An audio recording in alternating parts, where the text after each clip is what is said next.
گرامی قدر حاضرین و سامعین، اس جہان میں بہت سارے حالات اور احوال انسانوں کے اعمال کی وجہ سے ہوتے ہیں۔ دنیا میں جس طرح سے ہر چیز کا کوئی نہ کوئی اثر ہے، اس کی تاثیر ہے، ٹھنڈک کا اثر ہے، گرمی کا اثر ہے، اسی طرح سے انسان کے جسم سے نکلنے والے اعمال کا اثر ہوتا ہے۔ جس طرح سے ایک آدمی کسی سے محبت کا اظہار کرتا ہے، محبت اور پیار والے جملے بولتا ہے، تو اگلا آدمی بھی خوش ہوتا ہے، اس لیے کہ اس کی زبان سے اچھے کلمے نکلے اور اچھے کلمات کا سامنے سے اچھا اثر آیا۔ اگر کوئی کسی کو گالی دیتا ہے، برا بھلا کہتا ہے اور غصہ دکھاتا ہے، تو اس غصے کے اثرات سامنے والے کے چہرے پر بھی نظر آنا شروع ہو جائیں گے۔ وہ کہے گا، آپ مجھے کیوں برا بھلا کہہ رہے ہو؟ آپ مجھے کیوں گالیاں دے رہے ہو؟ انسانوں کے بدن سے نکلنے والے اعمال کا اثر پڑتا ہے۔ اسی طرح سے اس جہان میں آدمی جو عمل کرتا ہے، اس عمل کا نتیجہ اللہ کی طرف سے مرتب ہوتا ہے۔ اس لیے فرمایا، ظہر الفساد فی البر والبحر بما کسبت ایدی الناس، کہ اس جہان میں خشکی میں یا سمندر میں جو بھی حالات پیدا ہوتے ہیں وہ لوگوں کے اعمال کا نتیجہ ہے۔ لوگ جو اعمال کرتے ہیں اس کی وجہ سے حالات پیدا ہوتے ہیں۔ اس دنیا میں پریشانیوں کا آنا، مصائب کا آنا، غموں کا آنا، ناگہانی بارشوں کا ہونا، زلزلوں کا ہونا، حد سے زیادہ بارشوں کا ہونا، قحط سالی کا ہونا، یہ انسانوں کے اعمال کا نتیجہ ہے۔ اسی کو قرآن مقدس کی سورہ شورى کی اس آیت میں بیان کیا گیا، ظہر الفساد فی البر والبحر بما کسبت ایدی الناس، کہ اس جہان میں جو کچھ بھی ہوتا ہے، خشکی میں ہو، سمندر میں ہو، وہ انسان کے اعمال کا نتیجہ ہے۔ کیوں اللہ ایسا کرتا ہے؟ کیوں اس قسم کے حالات اللہ پیدا کرتا ہے؟ کیوں ایسا ہوتا ہے؟ لیذیقہم بعض الذی عملوا لعلہم یرجعون، اللہ پاک انسان کو اس کے گناہ کی تھوڑی سی سزا دیتا ہے تاکہ یہ انسان گناہوں سے پلٹ کر اللہ کے دربار میں آ جائے۔ اللہ ہلکے پھلکے جھٹکے دیتا ہے، یعنی کوئی ایسی ناگہانی آفت آئی، کوئی ایسی عمومی طور پر بڑی مصیبت آئی یا انفرادی طور پر کوئی مصیبت آئی، اس مصیبت کا مقصد کیا ہے؟ تاکہ یہ انسان اللہ کی طرف پلٹ آئے، اللہ کی طرف واپس آ جائے، نافرمانی سے بچ جائے، باز آ جائے، اللہ کا فرما بردار بن جائے۔ تو پتہ یہ چلا کہ یہ چھوٹے چھوٹے حالات، مصیبتوں کا آنا، پریشانیوں کا آنا، ناگہانی پریشانیوں کا آنا، زلزلوں کا آنا، سیلابوں کا آنا، یہ کیا ہے؟ یہ انسان کے اعمال کا نتیجہ ہے۔ کیوں آتی ہیں یہ سب چیزیں؟ تاکہ انسان اللہ کی طرف پلٹ آئے، گناہ چھوڑ دے۔ اب ایک اور آیت میں پیش کرتا ہوں، وَمَا كَانَ اللَّهُ لِيُعَذِّبَهُمْ وَأَنْتَ فِيهِمْ وَمَا كَانَ اللَّهُ مُعَذِّبَهُمْ وَهُمْ يَسْتَغْفِرُونَ۔ اے نبی، جب تک آپ کا وجود مسعود، مبارک وجود اس دھرتی پر رہے گا تو اللہ عذاب نہیں دے گا۔ نمبر 2، اے نبی، جب تک یہ لوگ توبہ اور استغفار کرتے رہیں گے، اللہ اپنے عذابوں کو ہٹاتا رہے گا، ٹالتا رہے گا، ٹالتا رہے گا۔ یعنی ان کی نافرمانیوں اور گناہوں کی وجہ سے عذاب ثابت ہو چکا تھا، لیکن توبہ کر لی، استغفار کر لیا، اللہ کی طرف رجوع کر لیا، اس رجوع کے نتیجے میں اللہ عذاب کو واپس کر دیتا ہے۔ اس لیے فرمایا، وَمَا كَانَ اللَّهُ مُعَذِّبَهُمْ وَهُمْ يَسْتَغْفِرُونَ، استغفار کرتے رہیں گے، اللہ عذاب نہیں نازل کرے گا، یہ اللہ کا وعدہ ہے۔ توبہ کرتے رہیں گے، عذاب نہیں آئے گا۔ تو عذاب آتا ہے گناہوں کے نتیجوں میں، نافرمانیوں کے نتیجے میں اللہ کے عذاب متوجہ ہوتے ہیں، اور یہ اللہ تبارک و تعالیٰ کے عذاب روکنے کے لیے کیا ہے؟ استغفار اور توبہ اور رجوع الی اللہ بہت مجرب عمل ہے جو اللہ کے عذاب کو روکنے کا ذریعہ ہے۔ اب میرے عزیز دوستوں اور بزرگوں، پیارے پیغمبر صلی اللہ تعالیٰ علیہ وسلم کا مبارک عمل کیا ہوتا تھا؟ جب بارش ہوتی تھی، آندھی ہوتی تھی، اس موقع پر حضرت صلی اللہ تعالیٰ علیہ وسلم کا اپنا کیا معمول تھا؟ اس وقت کی نشست میں مجھے وہ عمل ذکر کرنا ہے تاکہ آج کل جس موسم سے ہم گزر رہے ہیں، پیارے پیغمبر صلی اللہ تعالیٰ علیہ وسلم کی سیرت اور آپ کی سنت کو ہم سیکھ سکیں اور جان سکیں، اور یقیناً رسول اللہ صلی اللہ تعالیٰ علیہ وسلم کی سیرت اور آپ کی سنت میں ہمارے لیے بہترین راستہ، بہترین نمونہ، بہترین پریشانیوں سے نکلنے کا راستہ، غموں سے نکلنے کا راستہ، اس سے بڑھ کر کوئی اور بہترین راستہ، کوئی اور بہترین بات نہیں ہو سکتی جو رسول اکرم صلی اللہ تعالیٰ علیہ وسلم نے ہمیں عطا فرمائی۔ حضرت عائشہ رضی اللہ تعالیٰ عنہا ارشاد فرماتی ہیں کہ جب آسمان متغیر ہو جاتا، یعنی آسمان پر گہرے بادل چھا جاتے اور محسوس ہوتا کہ اب بارش کا وقت قریب ہے، تو رسول اکرم صلی اللہ تعالیٰ علیہ وسلم کا عمل کیا ہوتا؟ پیارے پیغمبر صلی اللہ تعالیٰ علیہ وسلم پر گھبراہٹ کی کیفیت طاری ہو جاتی۔ دخل و ادبرا، آپ کبھی گھر کے اندر داخل ہوتے، کبھی باہر نکلتے، کبھی داخل ہوتے، کبھی باہر نکلتے، مسلسل اس قسم کی گھبراہٹ اور پریشانی میں آپ رہتے۔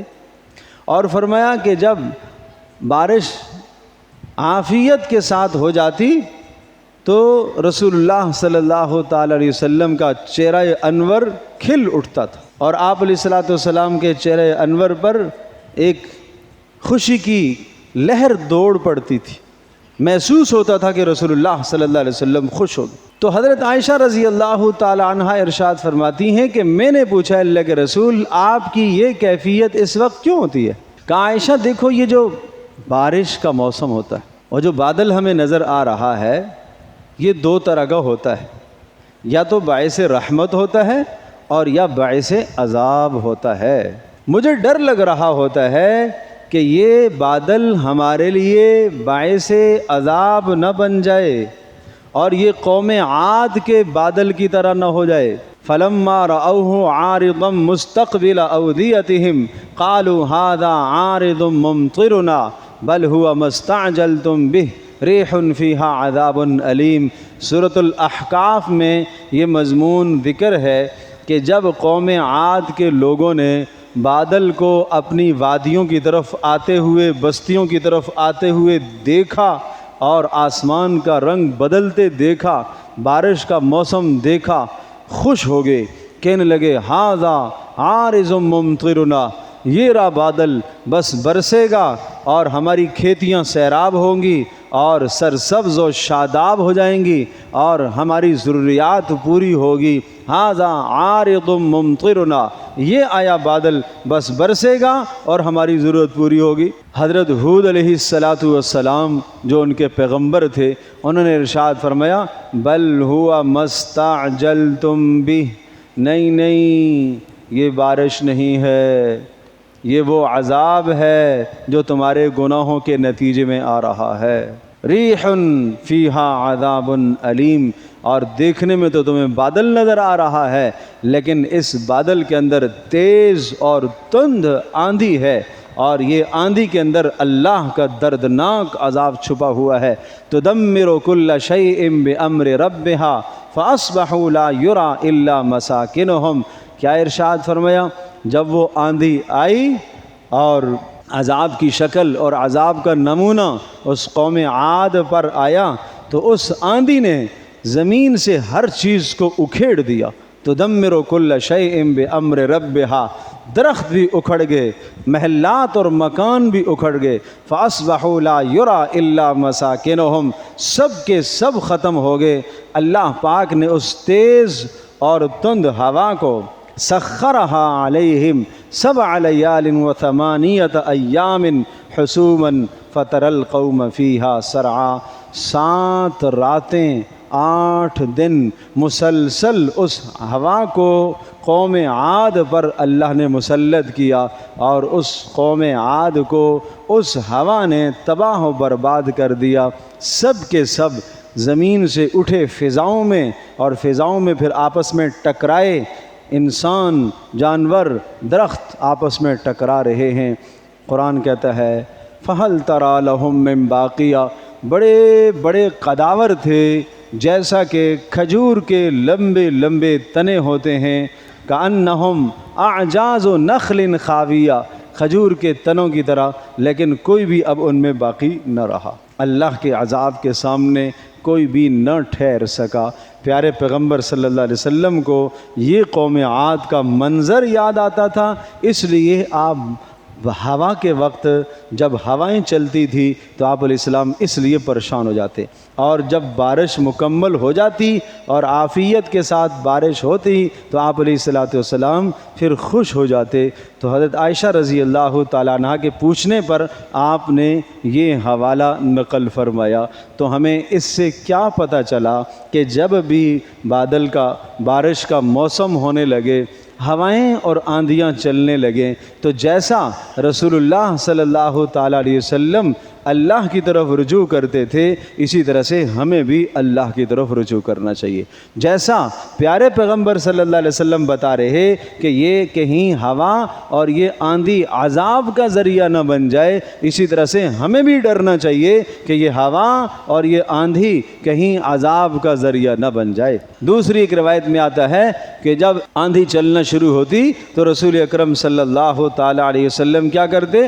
آپ گھٹنوں کے بل زمین پر گر پڑتے اور اللہ کے سامنے ہاتھ پھیلا لیتے۔ آپ گھٹنوں کے بل زمین پر گر پڑتے اور اللہ کے سامنے ہاتھ پھیلا لیتے، اور ہوا کو دیکھ کر یہ کلمہ ارشاد فرماتے، اللہم اجعلہا رحمتاً، اے اللہ اس ہوا کو رحمت کا ذریعہ بنا، ولا تجعلہا عذاباً، اے اللہ اس ہوا کو عذاب کا ذریعہ نہ بنا، اللہم اجعلہا ریاحاً ولا تجعلہا ریحا، اے اللہ اس ہوا کو خوشخبریاں دینے والا بنا، اے اللہ اس ہوا کو عذاب لانے والا نہ بنا۔ یہ رسول اللہ صلی اللہ علیہ وسلم کا عمل ہے، اور آپ اس موقع پر اللہ کی طرف یوں رجوع فرمایا کرتے تھے۔ ایک تیسری روایت میں آتا ہے جب ہوائیں چلتی تھی پیارے پیغمبر صلی اللہ تعالیٰ علیہ وسلم ہوائیں چلتے وقت آپ یہ کلمات کہتے اور یوں اللہ کے سامنے دعا کرتے۔ سبحان اللہ، کیا خوب دعا ہے،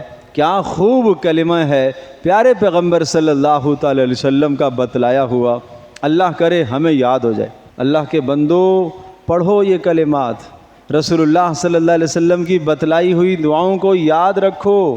جو الفاظ اللہ سے مانگنے کے لیے پیارے پیغمبر صلی اللہ علیہ وسلم کی مبارک زبان، نبوت کی زبان سے نکلے، وہ رسول اللہ صلی اللہ تعالیٰ علیہ وسلم کو اللہ نے سکھائے ہیں۔ تو ان کلمات سے زیادہ بہترین کلمہ کوئی نہیں ہو سکتا بھائی، جن کلمات سے رسول اللہ صلی اللہ علیہ وسلم نے دعائیں کی۔ آج ہماری دعائیں قبول نہیں ہوتی، کیوں؟ اس لیے کہ ہم دعا پڑھتے ہیں، ہمارے اندر دعا میں وہ کیفیت ہی نہیں ہے، دعا میں وہ جان نہیں ہے، دعا میں وہ طاقت نہیں ہے، دعاؤں میں وہ اللہ کی ذات عالی پر یقین محکم وہ نہیں ہے۔ اور اسی طرح سے اپنی کمزوری، اپنی بے بسی، اپنی بے کسی کا اعتراف آج نہیں ہے، اور دعا کرتے بھی ہیں تو غفلت سے دعا کرتے ہیں۔ حدیث پاک میں آتا ہے غافل دل کی دعا اللہ قبول نہیں کرتا۔ ہاتھ تو اٹھائے ہوئے ہیں لیکن ذہن کہیں اور لگا ہوا ہے، خیال کہیں اور ہے، دعا تو کر رہا ہے دماغ کہیں اور لگا ہوا ہے۔ یہ غافل دل کی دعا قبول نہیں ہوتی۔ عقل حلال نہ ہو، اگر حلال کھانے کا اہتمام نہ کیا ہوا ہو، پیٹ میں حرام کا مال گیا ہوا ہے، جسم پر حرام کا لباس چڑھا ہوا ہے، حرام کا لباس پہنا ہوا ہے، ایسے شخص کی دعا بھی رد کر دی جاتی ہے، قبول نہیں ہوتی۔ غور کرو، اسباب پر غور کرو، دعاؤں کے قبول نہ ہونے پر غور کرو، کیوں دعائیں قبول نہیں ہو رہی ہیں؟ رسول اللہ صلی اللہ علیہ وسلم فرمایا دعا قبول ہوتی ہے جب تک بندہ جلدی نہ کرے، بس ابھی دعا کی فوری قبول ہو جائے، اور اللہ تبارک و تعالیٰ سے کسی چیز کی شرط نہ لگائے، مجھے یہی چاہیے، اللہ سے خیر کی دعا مانگو۔ تو بہرحال یہ عرض کر رہا تھا کہ رسول اکرم صلی اللہ تعالی علیہ وسلم جب ہوا چلتی تو ایک دعا آپ یہ بھی پڑھتے، اللہم انی اسألک خیرہا۔ سبحان اللہ، کیا خوب دعا ہے۔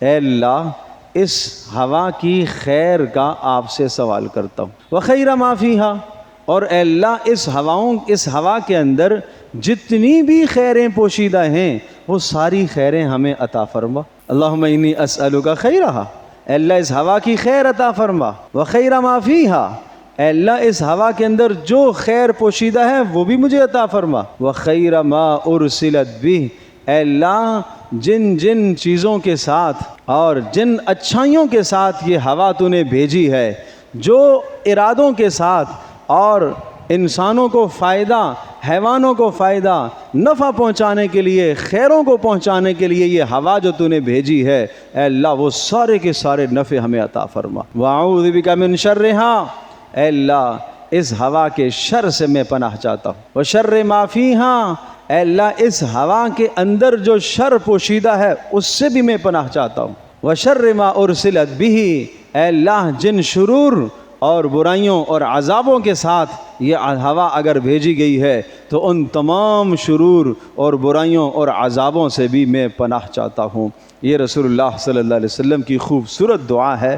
ہوا جب ہوتی تھی، بجلی کڑکتی تھی، گرج چمک ہوتی، کبھی سوچا ہے اس پر رسول اللہ کا کبھی کوئی عمل ہے؟ ہمارے نبی، ہمارے پیارے رسول، ہمارے پیارے نبی حضرت محمد مصطفیٰ صلی اللہ تعالیٰ علیہ وسلم زندگی کا کوئی شعبہ نہیں چھوڑا جہاں آپ نے کوئی عمل نہ دیا ہو، جہاں آپ نے کوئی سنت نہ دی ہو۔ جب بادل نظر آیا اس وقت کا عمل علیحدہ، ہوائیں چلنا شروع ہو گئی اس وقت کے اعمال علیحدہ، اور گرج چمک شروع ہوئی اس وقت کا عمل علیحدہ۔ بادل گرج رہا ہے تو کیا دعا پڑھتے ہیں؟ اللہم لا تقتلنا بغضبک ولا تہلکنا بعذابک وعافنا قبل ذلک۔ کیا خوب دعا، کتنی جامع اور مختصر دعا۔ اللہم لا تقتلنا بغضبک، اے اللہ اپنے غصے کی وجہ سے اے اللہ ہمیں تباہ نہ کر دینا، ہمیں موت نہ دے دینا، ولا تہلکنا بعذابک، اے اللہ اپنے عذاب کے ذریعے سے ہمیں ہلاک مت کرنا، وعافنا قبل ذالک، اے اللہ اپنے عذاب کے بھیجنے سے پہلے پہلے ہمیں عافیت والی زندگی عطا فرما۔ کیا خوب کلمات ہیں۔ بتاؤ آج میں، آپ، ہمارے گھروں کی خواتین، ہمارے بچے، ہمارے بوڑھے، ہمارے جوان، ہمارے ملک کا ہر شہری اس دعا کا محتاج ہے کہ نہیں ہے؟ لیکن آج ہمارے یہاں کیا ہوتا ہے؟ ہمارے یہاں جب بارش ہوتی ہے تو کیا ہوتا ہے؟ کیا میلہ ہوتا ہے، کیا تفریح ہوتی ہے، اور کیا اس موقع کی نافرمانیاں ہوتی ہیں۔ کوئی حرج نہیں، بارش کے موسم سے لطف اندوز ہونا کوئی حرام نہیں۔ رسول اللہ صلی اللہ علیہ وسلم کا یہ بھی عمل ہے۔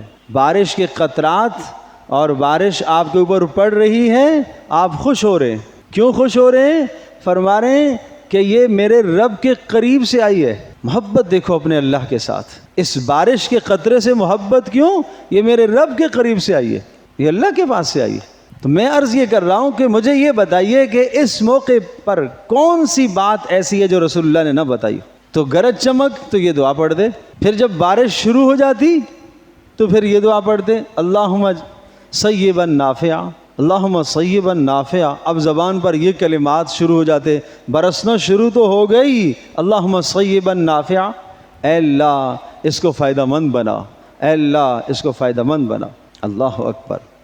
غیر ضار، اے اللہ اس کو نقصان دہ مت بنانا، اس کو فائدہ مند بنا، اس بارش کو فائدہ مند بنا۔ اللہ اکبر، اللہ اکبر۔ بارش انسانوں کی بھی ضرورت، حیوانوں کی بھی ضرورت، زمین میں اس دھرتی کی بھی ضرورت ہے۔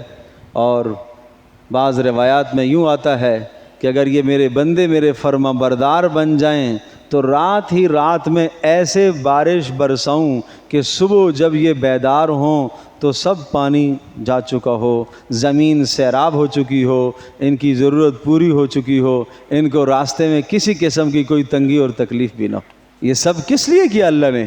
یہ انسان کے نفع کے لیے، اس کو بنایا ہی انسان کے نفع کے لیے ہے۔ بادلوں کو، بارشوں کو، زمین کو، آسمان کو، سب مخلوق کس لیے ہے؟ انسان کے نفع کے لیے۔ تو یہ رسول اکرم صلی اللہ علیہ وسلم کی دعا ہے۔ جب بارش نہ ہو رہی ہو، استسقاء، اللہ سے بارش طلب کرنے کی دعا، اس موقع کی علیحدہ دعا۔ یہ تو میں نے جو دعا بتائی ہے، اللہم صیبا نافعا، جب بارش برسنا شروع ہو جاتی تو پھر یہ کلمات فرماتے کہ اے اللہ اس کو فائدہ مند بنا۔ لیکن جب اللہ سے درخواست کرنی ہو، بارش کی ضرورت ہو، تو آپ علیہ الصلوۃ والسلام کیا؟ اللہم اسقنا غیثا مغیثا مریئا مریعا نافعا غیر ضار، اے اللہ موسلا دہار بارش عطا فرما، یہ کلمہ کہتے، سیرابی والی بارش عطا فرما، انسانوں کی ضروریات کو پوری کرنے والی بارش عطا فرما، فائدہ مند بارش عطا فرما، نقصان دہ بارش نہ دینا، یہ دعا کرتے۔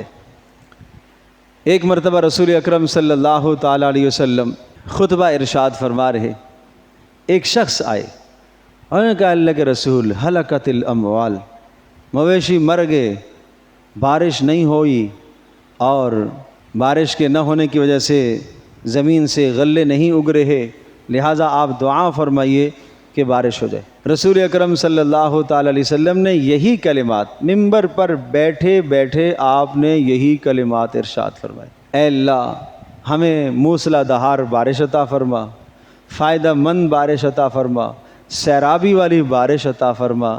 صحابہ کہتے ہیں ہم وہاں ہی تھے، مسجد میں جمعے کی نماز ہم نے پڑھی، یعنی خطبے کے دوران آپ نے دعا فرمائی، اور جب ہم نے نماز جمعے کی پڑھی تو چھت ٹپکنا شروع ہو گئی تھی، چھت ٹپکنا شروع، کچی چھتیں تھی نا، چھت ٹپکنا شروع ہو گئی تھی مسجد کی، اور جب ہم نے سجدے زمین پہ کیے تو پیشانیوں کے ساتھ کیچڑ لگا۔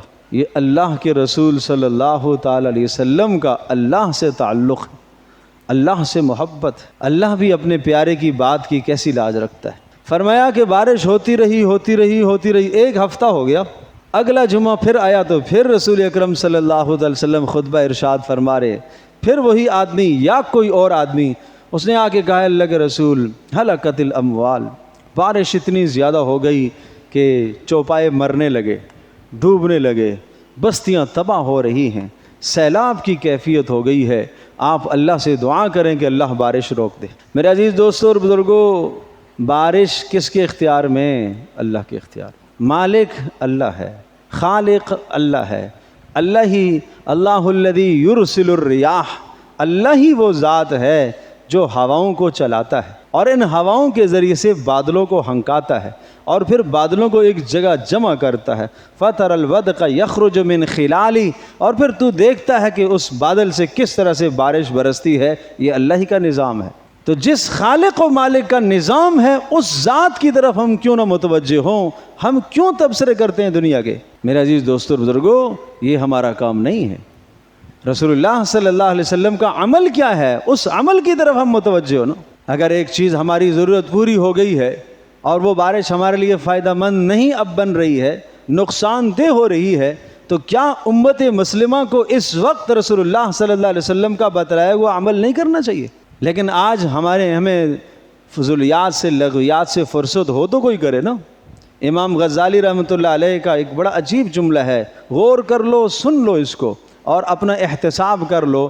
ارشاد فرمایا، جس آدمی کو یہ دیکھنا ہو، پرکھنا ہو کہ اللہ تبارک تعالیٰ مجھ سے کتنی محبت کرتا ہے، تو اس کا ایک پرکھنے کا ایک معیار بتاتا ہوں۔ جو آدمی دیکھنا چاہے کہ اللہ تبارک تعالیٰ مجھ سے کتنی محبت کرتا ہے، اگر وہ دیکھنا چاہے تو اس کو ایک معیار بتاتا ہوں۔ معیار دیکھنے کا یہ ہے کہ دینی مشغولیت، دنیاوی مشغولیت، دینی مشغولیت نماز مشغولیت ہے، کسی مسلمان کی مدد میں آپ چلے گئے، مشغولیت ہے، گھر کی خیالداری اور کمائی کے لیے آپ نکلے، یہ بھی آپ کی مشغولیت ہے۔ معنی یہ کہ یہ دنیاوی مشغولیت، ہم اس کو دنیاوی مشغولیت سمجھتے ہیں۔ مثال کے طور پر کاروبار ایک مشغولیت ہے۔ ان مشغولیات سے جو وقت بچتا ہے وہ وقت اس کا کہاں صرف ہوتا ہے؟ اگر ان مشغولیات سے، دینی اور دنیاوی مشغولیات سے بچنے والا وقت اس کا نیک کاموں میں استعمال ہوتا ہے، اس بات کی نشانی ہے کہ یہ اللہ کا محبوب ہے۔ اور اگر یہ وقت بچنے والا لغویات میں لگتا ہے تو یہ اس بات کی نشانی ہے کہ اس سے اللہ ناراض ہے۔ یہ نصیحت لے کر جاؤ، یہ اپنے دل و دماغ پر نقش کر کے لے جاؤ، اور ہر آدمی اپنا احتساب کرے کہ میرا فارغ وقت کہاں لگتا ہے، فرصت کا وقت میرا کہاں صرف ہوتا ہے۔ آج لغویات اور فضولیات میں میڈیا پر بیٹھا ہوا ہے جوان، 6 پوسٹیں، 10 پوسٹیں، یہ بھی شیئر کرو، یہ بھی، جس کو دیکھو اسی پر لگا ہوا ہے۔ اللہ کے بندو، تلاوت پر آ جاؤ، استغفار پر آ جاؤ، توبہ پر آ جاؤ۔ کیا یہ بارشوں کا موسم 1 مہینے سے مثلاً چل رہا ہے، کتنے میرے بزرگ، میرے بھائی اپنے دل پر ہاتھ رکھ کر مجھے بتائیں، کتنے میرے بزرگوں نے، میرے دوستوں نے، میرے جوانوں نے ان دعاؤں کا اہتمام کیا جو میں نے رسول اللہ کی دعائیں بتائی؟ نہیں آتی تھی، کتنا تلاش کیا ان دعاؤں کو کہ چلو نہیں آتی، دیکھیں تو صحیح، پوچھیں تو صحیح۔ کتنے بزرگ ایسے ہیں کہ جنہوں نے 2 رکعت نماز توبہ کا اہتمام کیا ہو، اللہ کی طرف رجوع کیا ہو، عمل کچھ نہ ہو اور پھر اللہ سے گلے کرنا، پھر اللہ سے شکوے کرنا۔ بہت دور چلے گئے ہم۔ رسول اکرم صلی اللہ تعالی علیہ وسلم، راوی کہتے ہیں کہ دوسرے جمعے کو آپ علیہ الصلوۃ والسلام پھر ممبر پر تشریف فرما تھے۔ کہنے والے نے کہا، اللہ کے رسول بارش بہت زیادہ ہو گئی ہے، آپ دعا فرمائیں ختم ہو جائے۔ آپ علیہ السلام نے پھر سے ہاتھ بلند کیے، اللہم حوالینا ولا علینا، اے اللہ اس بارش کو ہمارے ارد گرد منتقل فرما، اے اللہ اس کو ہمارے اوپر نہ برسا۔ اللہم علی الجبال والآکام والآجام وبطون الاودیہ ومنابت الشجر، اے اللہ اس بارش کو پہاڑوں پر لے جا، ٹیلوں پر لے جا، اے اللہ پہاڑوں پر جہاں پودے ہیں، درخت ہیں، ان کی جڑوں پر لے جا، اے اللہ اس بارش کو ہمارے سے دور فرما۔ صحابہ کہتے ہیں جمعے کی نماز پڑھ کر ہم باہر نکلے، آسمان مکمل صاف ہو گیا تھا۔ قربان جاؤں رسول اکرم صلی اللہ تعالی علیہ وسلم کے اٹھے ہوئے ہاتھ، اور پھر پیارے پیغمبر صلی اللہ تعالی علیہ وسلم کے جان نثاران، آپ علیہ الصلوۃ والسلام کے صحابہ کرام، ان کے اٹھے ہوئے ہاتھ کیوں؟ کیا آپ نے یہ حدیث نہیں سنی کہ اللہ یہ کہتا ہے کہ مجھے اپنے بندے کے اٹھے ہوئے ہاتھ دیکھ کر حیا آتی ہے، میں اس کی دعا کو قبول کرتا ہوں۔ اس حدیث پر ایمان نہیں ہے کیا؟ لیکن ہم اپنے اندر وہ درد تو لے کے آئے ہیں، دعا تو کریں کم از کم، اس طرح سے رجوع تو کریں جس طرح سے رجوع رسول اللہ صلی اللہ علیہ وسلم نے کیا ہے۔ تو پیارے پیغمبر صلی اللہ علیہ وسلم کی یہ دعائیں ہیں اس موقع کی۔ آج ہر مسلمان کی ضرورت ہے، ہر مرد کی، ہر عورت کی ضرورت ہے کہ ان دعاؤں کا اہتمام کریں۔ لقد کان لکم فی رسول اللہ اسوۃ حسنہ، تمہارے لیے تمہارے پیارے نبی کی زندگی میں بہترین نمونہ ہے۔ اللہ مجھے بھی، آپ کو، ہم سب کو عمل کی توفیق عطا فرمائے۔ وآخر دعوانا